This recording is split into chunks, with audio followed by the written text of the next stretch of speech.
In part 3 of my Hyperborean adventure, I left Shetland and headed south to Orkney, an historically rich region I've not set foot in for 13 years. Equally famous for its Neolithic and Viking history, it also boasts one of the most incredible archaeological marvels in the entire world, and I'm going to show you it. While elsewhere, Neolithic people built out of perishable materials like mud and wood, due to the necessity of the region, the Neolithic Orcadians had to make do with stone, and therefore there are perfectly preserved little houses in a little coastal village dating over 5,000 years old. Come with me, we'll check it out.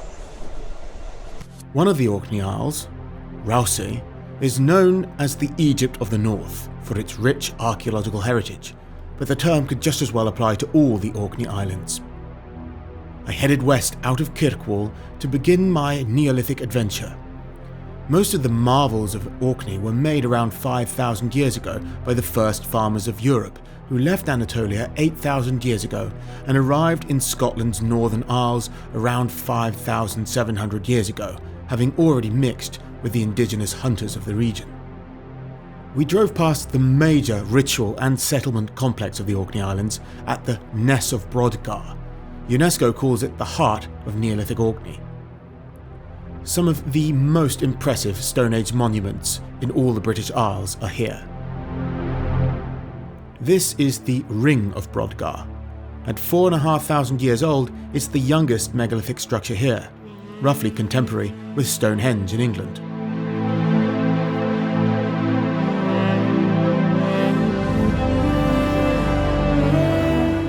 These menhirs are called the Standing Stones of Ness and are about 5,200 years old.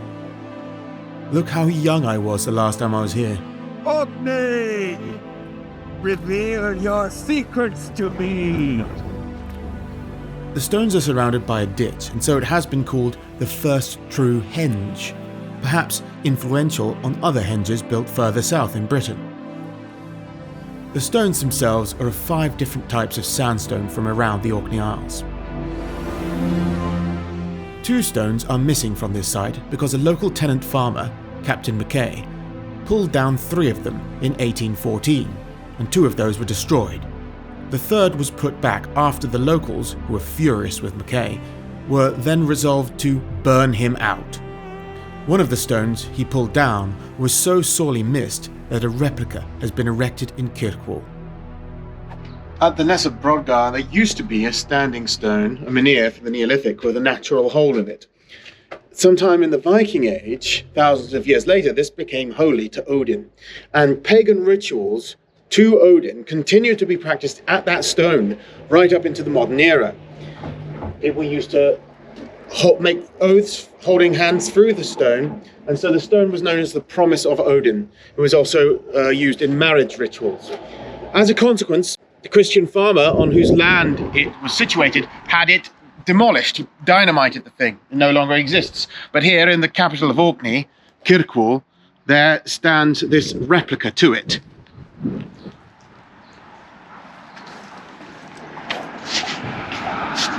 Hello.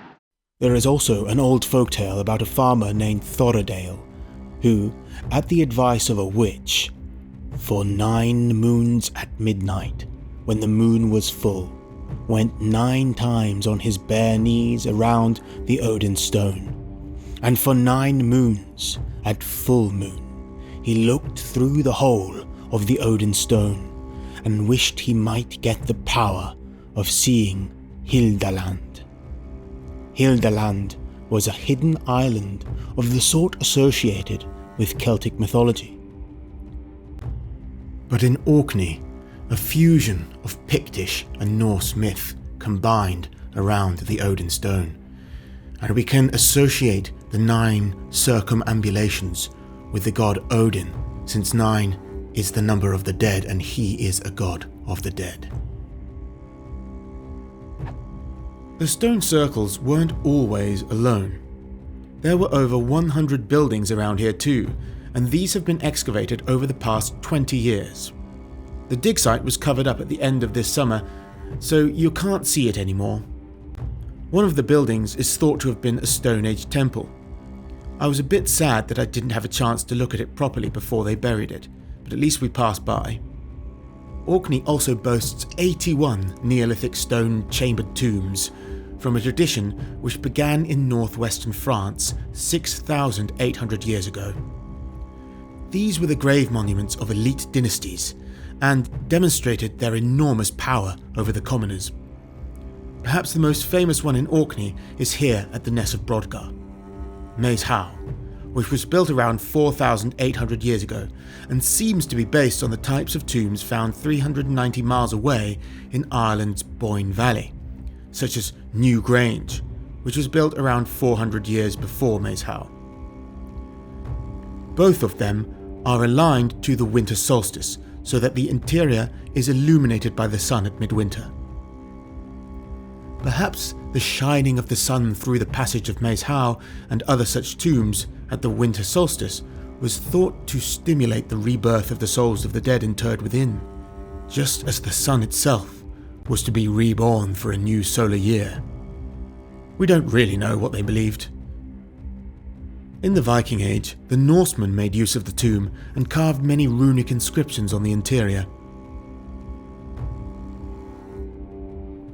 On the ceiling, which is too high for any man to reach without being lifted, is an inscription which translates as Tholfr Kolbeinsson carved these runes high up. Another reads, Ingigerth is the most beautiful of all women, and these runes are next to a picture of a drooling dog. Several runic inscriptions mention a treasure that was inside the tomb, but this is probably a Viking joke as well, because the Neolithic people who made the tomb didn't have any metal, such as gold or silver. The Norsemen were absolute jokers. The Norse pagan use of this Orcadian Neolithic tomb inspired the initiation scene in the film The Northman from 2022, in which a young Viking takes magic mushrooms inside a Neolithic tomb which resembles New Grange but is set on the fictional Orkney island of Hrafnsey. I made a long video analysing the pagan themes in that film, which you should watch after this. Onwards to the main attraction. One of the best preserved Neolithic villages in the world, and certainly the best in Northern Europe. Skara Brae consists of 10 buildings made from dry stone walls and earthen dams. The 8 main houses were connected to each other by passages. They didn't care about privacy, evidently. It even has a primitive sewerage system with toilets draining waste into the sea. It was occupied for 600 years between about 3100 BC and 2500 BC. Absolutely incredible place, Skara Brae. Looking into the living rooms of Neolithic people who lived here 5,000 years ago.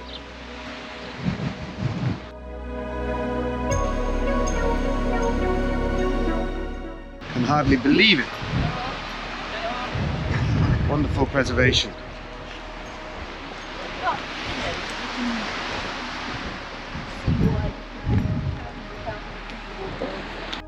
After it was abandoned, the whole thing was covered in sand, which is why it was preserved so well until the modern times, when it was discovered completely by accident. The settlement sits right on the coast now, but was further inland 5,000 years ago. Nevertheless, the people who lived here were fishermen as well as farmers. The buildings were made in the same style as the recently discovered architecture at the Ness of Brodgar. House 1 is the largest house, so presumably the chief lived here.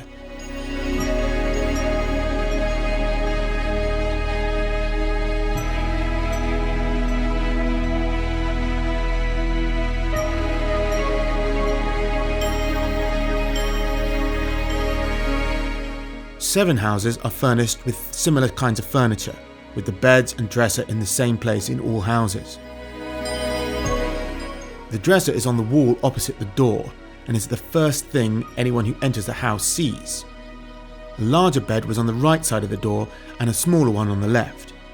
It is thought that no more than 50 people lived in the village at any time.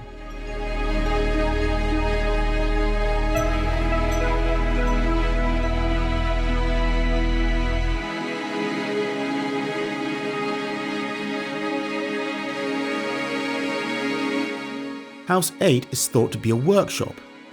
It has thicker walls and no furniture. Numerous bone and stone fragments inside indicate it was a place where a toolmaker worked, perhaps one of Keir Starmer's ancestors. House 3 has largely been lost to the sea, but in the 19th century, within a stone bed compartment, this little chap was discovered. It is known by the gender-neutral name Buddo, as no one is sure what it is. It is very rare to find a 3D anthropomorphic figure of the Neolithic. It was carved from whalebone and may well be an idol of a god. The entire site is associated with the grooved ware pottery which originated here in Orkney around 3200 BC and later spread all over Britain and Ireland, and was still in fashion in the south of England 800 years later in 2400 BC, just as the megalith folk were being replaced by the invading Bellbeaker folk who did not care for the old Orcadian ceramic style. The mysterious stone balls I mentioned in part 2 are also found in Orkney, and 5 such balls were found here at Skara Brae, showing they weren't just associated with tombs, but also with living spaces. It has been suggested that they were symbols of power, perhaps functioning like a king's scepter. These items were also found at Skara Brae.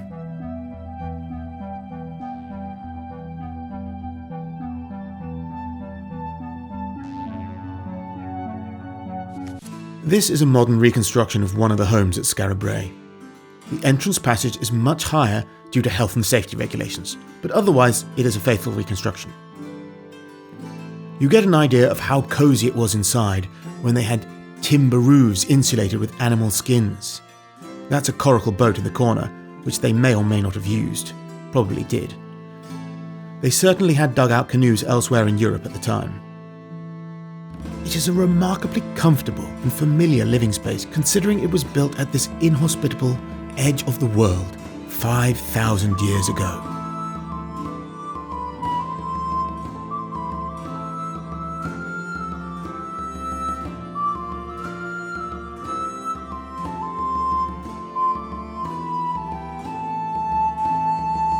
So why was this peripheral island so important to the culture of Neolithic Britain? It is probably because of the plague. About 5,300 years ago, the plague hit Western Europe and devastated it. Plague has been found in bodies from as far apart as Sweden and France at this time. The population of Britain had been rapidly expanding up to about 5,600 years ago, and then we see a problem with a massive reduction in cereal production after that time. Then wild foods also decline after 5,400 years ago. In mainland Scotland, wheat completely disappears, while barley lasts a bit longer, but also disappears entirely around 5,000 years ago. And it was similar in Ireland too. But not in Orkney. It was booming here while everyone else was dying. The major constructions of Orkney coincide with the decline of major works on mainland Britain. Later on, around 4,800 years ago, we see a decline in agriculture on Orkney too, so it looks like the plague hit them 500 years later for some reason. But by that time, Orkney had already become hugely influential on the regions to the south, with their grooved ware pottery being adopted hundreds of miles away. By 4,500 years ago, when the Ring of Brodgar was being made, Orkney was no longer the cultural hub it had been, and the newly made Stonehenge in Wiltshire and the surrounding ritual area seems to have been the new centre for Britain. A study in 2017 shows that cattle and pigs brought to Stonehenge for feasting and sacrifices came from Scotland, possibly all the way from Orkney. We also find grooved ware pottery near Stonehenge, and also nearby at Silbury Hill, which was the largest monument in Europe at the time. The tallest man-made mound in Europe, comparable in size to the Great Pyramid of Giza. It was made 4,400 years ago. It was the last monument the Neolithic British people made before their culture was destroyed and their race replaced by the Beaker folk. And it contains shards of grooved ware pottery, of the kind invented in Orkney 800 years earlier. With so little wood around, the Orcadians have always had to be resourceful, and one good substitute is whalebone. Besides our friend Buddo, this walrus tusk was also found at Skara Brae. Perhaps it was going to be made into a tool. 2,000 years later, the Picts of Orkney used these whalebone weaving combs to make their garments. This is the Orkney hood from the late Iron Age or early medieval period, about 1500 years ago, and is probably the same sort of thing Pictish people wore 1,000 years earlier. Look at the hoods on these medieval Picts on a stone from Shetland. Of course, the Norse Vikings made use of the whalebones of Orkney too. They made these gaming pieces over 1,000 years ago, but it wasn't all fun and games being a Viking in Orkney. This Viking sword and spearhead were found at West Ness. Back in Kirkwall, the Highland Park Whisky Distillery have embraced the Norse heritage of Orkney with this lovely artwork.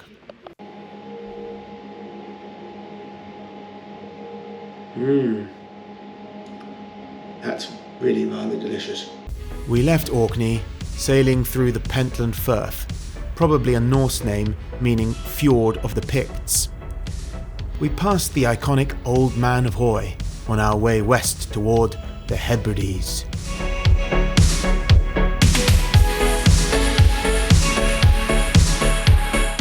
What we call the Western Isles and the Firth of Clyde Isles were known by the Norse as Suðreyjar, the Southern Islands. Gaelic invaders from Ireland known as the Scotti began raiding Pictland in the 360s. By the 5th century, a Gaelic-speaking kingdom of Dalrada had been established, which reached its height in the 6th to 7th century. Argyll and the Hebrides became Gaelic, and the Outer Hebrides retain a Gaelic identity to this day, with 1,761 people for whom it is a first language, and that accounts for half of all the Gaelic speakers in Scotland. Vikings began settling the Southern Islands from the 8th century, and by 1098 the Hebrides was formally under Norwegian rule, just like the Northern Isles. This Viking sword hilt was found in a pagan barrow on the Isle of Egg, and is probably the most spectacular example from all of Scotland.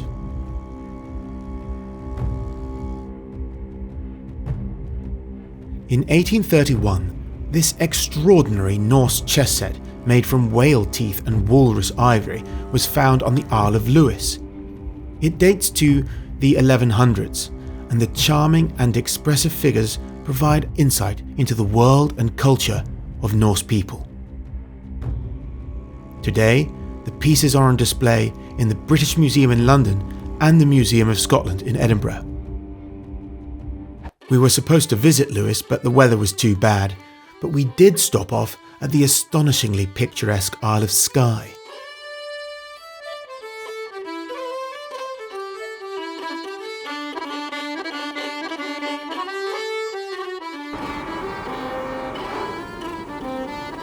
Here I embarked on a little tender boat once more to the pretty town of Portree.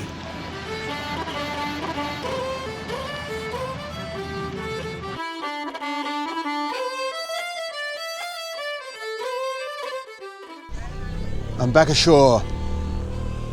Took the tender across there. Now I'm in Portree, on the island of Skye, in the Hebrides. Some very pretty little houses. Gonna go take a look at some of the scenery today.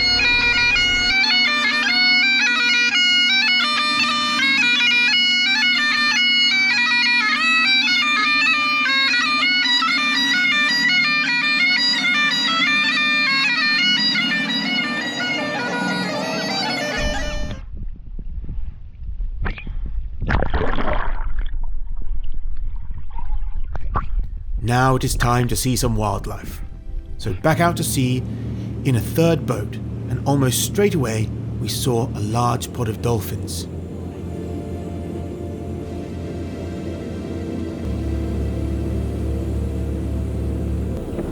Hey! Oh, they're coming after us. Oh, boy. What a great tree. Beautiful. Quite small.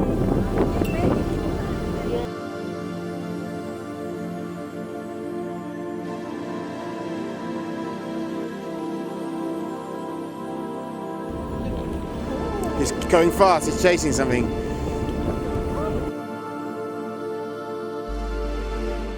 Then we went to admire a colony of seals.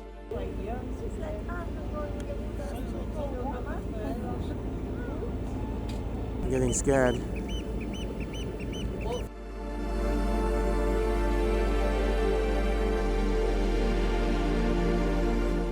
Finally, we caught a glimpse of the rare white-tailed eagle, or sea eagle, the largest bird of the British Isles. It actually had to be reintroduced to Britain from Sweden.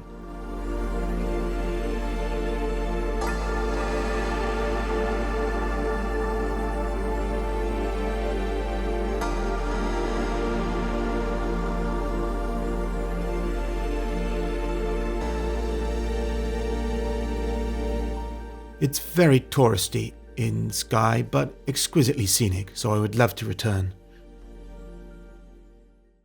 Thor forbade us from docking at Lewis, so we headed south toward Galloway. On the southern side of the Isle of Skye, in the Inner Hebrides, we saw the famous Fingal's Cave. Legend has it that the Scottish giant Benandonner lived inside here. The giant challenged the Gaelic hero Finn McCool to a duel, so they built a bridge from Staffa to Northern Ireland so as to fight. This explains the unusual basalt columns found both at the Giant's Causeway in County Antrim and the same formations in Fingal's Cave. The cave is now named after Finn McCool, who was called Fingal in an 18th century Scottish poem by James Macpherson. Next, we passed the historically significant island of Iona, possibly the place where the famous illuminated medieval manuscript, the Book of Kells, was produced around 800 AD. This is one of the most important places in the history of British Christianity. It was first founded as an abbey by the Gaelic abbot Columban in 563 AD. Over the next century, missions were sent from Iona to convert the Gaels of Ayr, the Picts of Pictland, and the English of Northumbria.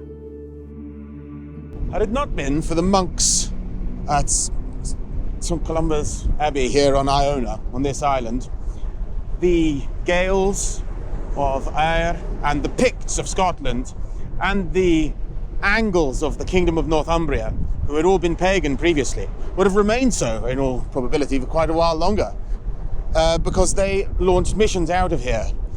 And if only they hadn't, perhaps the world would be a better place. But certainly, British Christianity owes a debt to this tiny island of Iona. The Scottish and the Northern English converted directly as a result of the actions of the monks here. You wouldn't have thought, from looking at a map of the British Isles, that the last part to convert to Christianity was the Isle of Wight, and one of the most important Christian centres was the Isle of Iona. Not based on the geography alone, anyway. But the pagans had their revenge. The monastery was first sacked by Vikings in 795, then again in 802 and in 806, when 68 monks were killed in Martyrs Bay, leading to monks relocating to the new Columban Abbey of Kells in Ireland from 807. Finally, in 825, most of the remaining monks were killed in another Viking raid, and the abbey was burned. In 878, the relics were moved to Kells in Ireland, which became the new Columban house. Further south, we sailed on past the mysterious Ailsa Craig, an uninhabited island steeped in Gaelic legend. One such legend, popular in Ayrshire, holds that the island was formed when the aforementioned Irish hero Finn McCool threw a rock at the giant Benandonner as he was fleeing back to Scotland. Another Gaelic legend associated Ailsa Craig with the Cailleach, whose name means hag. She may have been the goddess of death and was associated with winter. Once she appeared to Finn McCool, first as a beautiful young woman and then as a hideous old hag. In the story, a fisherman sailing in these waters passed beneath the Cailleach so that the sails tickled her between her legs, giving her such a fright that she dropped a rock into the sea, which became Ailsa Craig. Then we reached the Mull of Galloway. This is the southernmost part of Scotland.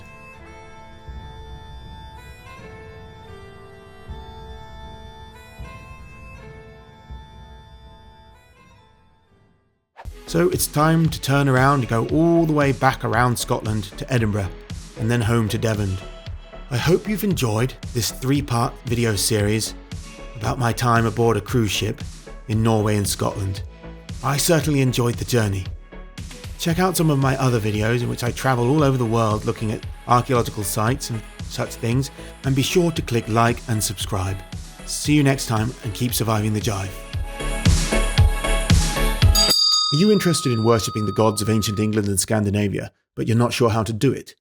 Starting Heathenry is a ritual-focused online course which will furnish you with the knowledge and confidence to practice the heathen religion, alone or with others. The course teaches you how to construct heathen prayers for yourself, not according to the established rites of any modern group, but according to what historical sources show. Starting Heathenry assumes you're interested in Germanic paganism, know about the gods and myths, and want to begin practicing this religion, but require guidance on how to do so. It is based on a micro-learning structure, which is proven to improve knowledge retention by up to 80% in students compared to other learning methods. You get more than 5 hours of learning material, bit by bit, as you please. A modern method of learning about an ancient religion. Your path to knowing the gods through ritual starts here.